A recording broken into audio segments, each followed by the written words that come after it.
हरेक शनिबार धरानका अशक्त असहाय र सडक बालबालिकाहरूलाई भोजन वितरण गर्ने अभियान happy tummy reason to smile को लागि यस अभियानका अभियानकर्ता श्री गगन श्रेष्ठजीलाई आज हामी यस मिस पूर्वाञ्चल 2018 को मञ्चबाट र सिल्भर एन्टरटेनमेन्टको तर्फबाट सहयोग स्वरूप 15,000 रुपियाँको चेक हामी हस्तान्तरण गर्दैछौँ। त्यसै कारणले यस चेक लिदिनु हुनका लागि म स्टेजमा श्री गगन श्रेष्ठजीलाई निम्त्याउन चाहन्छु र चेक हस्तान्तरण गरिदिनु हुनका लागि म Saugat Rijal coordinator of silver entertainment उहाँहरूलाई म स्टेजमा निम्त्याउन चाहन्छु।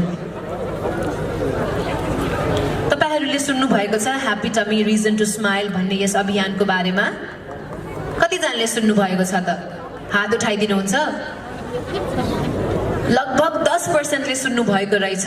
उहाँले एकदमै राम्रो कार्य गरिराख्नु भएको छ। हरेक शनिबार धरानका अशक्त असहाय र सडक बालबालिकाहरूलाई उहाँले भोजन प्रदान गरिराख्नु भएको छ र तपाईलाई पनि समाजप्रति र आफ्नै धरानप्रति केही दिने मन छ भने उहाँलाई अवश्य पनि कन्ट्याक्ट गर्नुहोला र उहाँलाई हामी धेरै धेरै धन्यवाद पनि दिन चाहन्छौँ। गगन श्रेष्ठ जी जस्ता मानिसहरूले नै यस समाजमा समाज सेवा गरेर आफूसँग भएको केही सानो कुरा अरूलाई बाँडेर यदि खुसी मिल्छ भने किन नगर्ने त। सो धेरै धेरै धन्यवाद गगनजीलाई। हामी आज यस मिस पूर्वाञ्चल 2018 र सिल्भर एन्टरटेनमेन्टको तर्फबाट 15,000 रुपियाँको एउटा चेक उहाँलाई हस्तान्तरण गर्दैछौँ।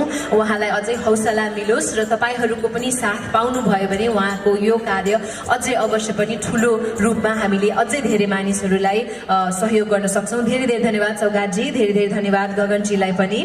र अब यसपछि हामी दोस्रो राउन्डतर्फ लाग्न गइरहेका छौँ। सो सेकेन्ड राउन्डमा हामी अब केही क्षणमै दुईटा